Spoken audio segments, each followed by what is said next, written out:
Hey guys, on the martial arts playlist, lots of videos, different martial arts, and frequently get comments from people saying I don't get it, or what's the point of that, or probably the most popular video on there is the one with the little 8-year-old boy doing his karate kata. And there's lots of comments on there of, you know, what's the point of that? That's not useful. I could beat him up. Pretty bizarre comment, isn't it? I can beat up an 8-year-old kid. I don't know if I'd be really proud of that. I don't think I'd be telling the world that. Hey, I can beat up an 8-year-old kid. Yeah, good job. But anyway, lots of people say, I don't get it. What's the point? Why do they do it? You know, that's not useful, that wouldn't hurt anybody, or whatever. Obviously some of those people are people who aren't really interested in any answers or any idea at all, and you know, they probably never will be. So those people, it doesn't particularly matter. But I think in amongst those questions, some of those questions are genuine. I'm sure in amongst those questions there is some people who genuinely are curious about the martial arts. I know one of my friends in Australia, when I first started doing martial arts 100 years ago, he didn't get it, you know, and he's sort of like, what's the point, you know, what do you need to do that for, and all that sort of stuff. And he genuinely didn't get it, and I think now he does. He's seen what's happened over the years and he gets it. But obviously different people do martial arts for different reasons, and there's so many different martial arts as well, so obviously different people do different martial arts for lots of different reasons. And obviously, first, being a martial art, lots of people do it for reasons of fighting and or self-defense. So some guys do it for the same reason people do boxing, where they actually want to be competitive and want to fight other people, and you know, in a sort of sports environment, so with rules and that sort of thing. You know, something like Taekwondo, where there actually is, you know, rules, and they have competitions and there's a winner. And lots of the karate are the same. You know, they have a competition and there's a winner, and it's all controlled and there's all rules about what you can and can't do. You know, some people like that sports type competition. There's other people, of course, who prefer the no rules type fighting, where they get in a ring with someone, there's no rules, and they all just fight until someone passes out unconscious or dies or bleeds to death or something. Some people do it for that reason.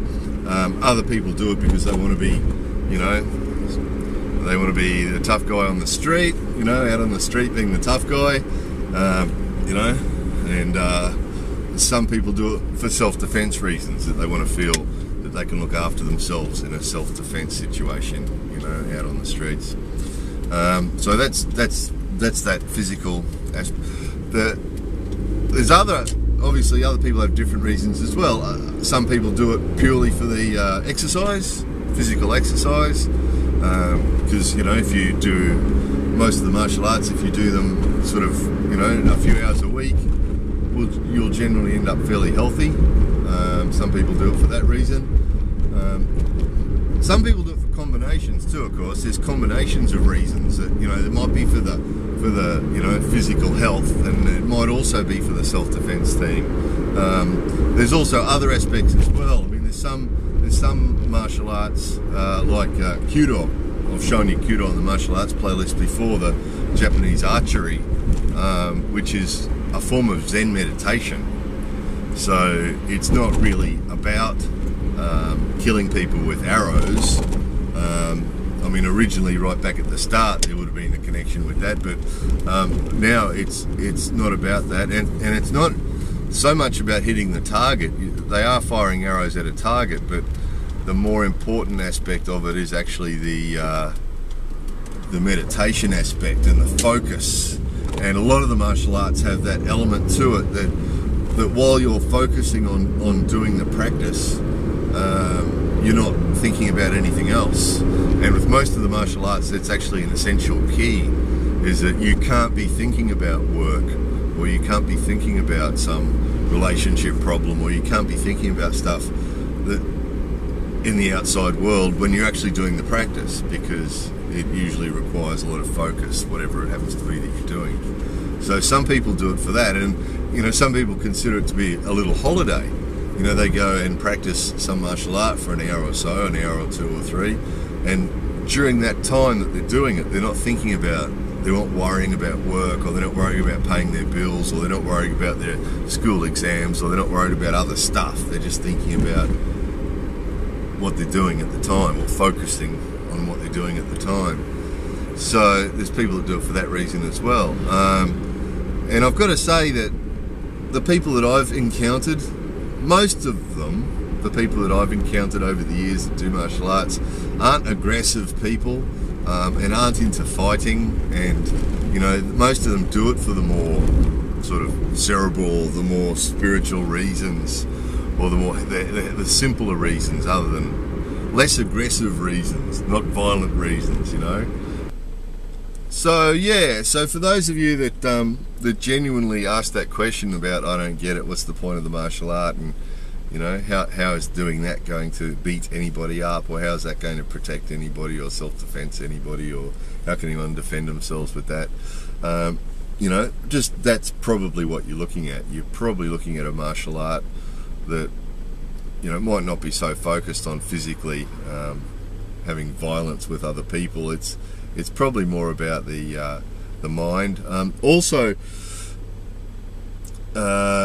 it's also true too that really, to stay safe and avoid violence and to defend yourself really is more about the mind than it is about the body. And by that I mean that you should be able to avoid violence and avoid confrontation by not putting yourselves in situations where you're likely to encounter it, if you know what I mean. So if you go to seedy parts of your city at 3 o'clock in the morning and you're drunk, then you know, you may well encounter a problem. So you know, that sort of thinking too is that if we can avoid, or you know, if we avoid places, or if you're in some place and it starts to turn nasty and you can see some problems starting to develop, if you leave, because to be honest with you guys, you know, I had 20 years in law enforcement, and you know, I've been around all sorts of aggressive and violent environments, and it's not often that some innocent person's just minding their own business in some normal situation and all of a sudden finds themselves in the middle of some violence. It's not usually the case.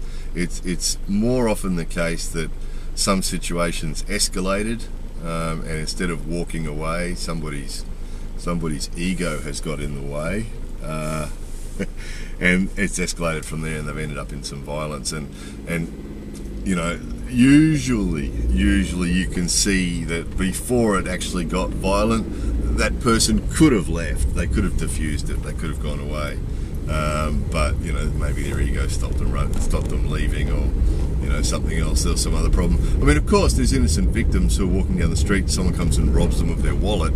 It does happen, but again, you know, if we're careful where we go and what we do and stay aware of our surroundings, you know, then those sort of violent situations shouldn't occur. So you know, it's more about the mind, really, guys. You know, I think guys that go to the dojos because they want to learn how to fight, and then strut around with their chests pumped out and their, you know what I'm talking about. Yeah, I'm here. Often those guys, you know, find themselves having fights, and I've seen this before. People that talk about, oh, you know, I got in a fight last year, and I got in a fight the year before, and I got in a fight last week, and you know, we know people like that. Now, why is it that person gets into fights all the time? You know, he's obviously not an innocent victim if it happens all the time. So, actually, just something I touched on there too, on the ego thing. The traditional Japanese martial arts tend to be about overcoming ego. Most of them tend to be about overcoming ego and about overcoming self. And in fact, lots of the Japanese martial arts tend to, their philosophies tend to tie in a bit with Buddhism, and Shinto as well, but there does seem to be a tie with Buddhism. Just an example of this, there's a few examples of this, but Miyamoto Musashi, who's probably Japan's most famous samurai, you know, he had 65 fights, 65 duels with swords, you know, something like that, before he was 30 years old. And by the time he was around 30 years old, he actually became really heavily into Buddhism and stopped carrying a katana, stopped carrying a sword, and started carrying a bokdo, which is just a wooden practice sword, because he decided he didn't want to kill anybody anymore. So from 30 on, he used to defend himself against real swords with a wooden sword, and he'd just break someone's arm. If they attacked him, he'd break their arm or break their leg or something to disable them so they'd stop attacking him. But he didn't kill them because he didn't want to kill people anymore. And there's lots of examples of that in martial arts, where people have practiced and practiced and practiced, and they become more and more peaceful and less violent, less aggressive. And that does often seem to be the case, that they release their energies in the dojo in a positive way, and then in real life they become more mellow and more passive and so on. Steven Seagal is probably not the best example, but he's an example that some of you guys might recognise. Steven Seagal, the Hollywood action hero guy, and he's an Aikido guy, and he ended up heavily into Buddhism as well. So it's interesting how that often happens. He's not the best example, actually, but he is an example because you're likely to know him. So, but anyway, so yeah, just a bit of thought, guys. There is a bit more to it. I think for those people who genuinely, don't know much about martial arts and who genuinely ask that question, I don't get it. What's the point? Just suggesting that, just be aware that there is a bit more to them. A lot of the martial arts, there's a lot more to a lot of the martial arts to meet the eye. Aikido, actually, Steven Seagal's Aikido is actually a good example of a martial art that's not understood. People look at Aikido and say, oh, what's the point of that? They're just dancing. They don't really, they're not really doing a martial art there. They're just dancing and all that sort of stuff. And that's a classic example of it's not what it looks like. In actual fact, a lot of those Aikido moves, a lot of those Aikido techniques, it's true that the person who's attacking does go with the flow, but the point is, if they don't, they'll end up with a broken arm or a dislocated elbow or a broken shoulder. So they have to let their body go with it, otherwise they'll end up with something broken. And that's a classic example of people that don't know much about it look at it and say, they're just dancing or something. If a person actually, if you want to know about Aikido, go to a good Aikido school and feel it for yourself. So yeah, they're not always what they seem. They're not always what they seem, and there's almost always a lot more to them. And that's why I think it's interesting when people look at martial arts videos and say, I don't get it. And it's like, well, yeah, that's why people do martial arts, 8 hours a week, 10 hours a week for 50 years, is because watching it on a video on YouTube is not enough to get it. You usually have to, I know guys that have been doing martial arts for 50 years and they still turn up for training every class because they're still trying to get it, So people that look at it on YouTube and say, I don't get it, well, don't feel bad, There's a reason for that. If you could just get it after watching a 4-minute video on YouTube, it'd be easy. You could be the master of all of them. So, anyway, I hope someone found that a little bit interesting. It tended to go on a bit. Sorry about that. More videos coming soon.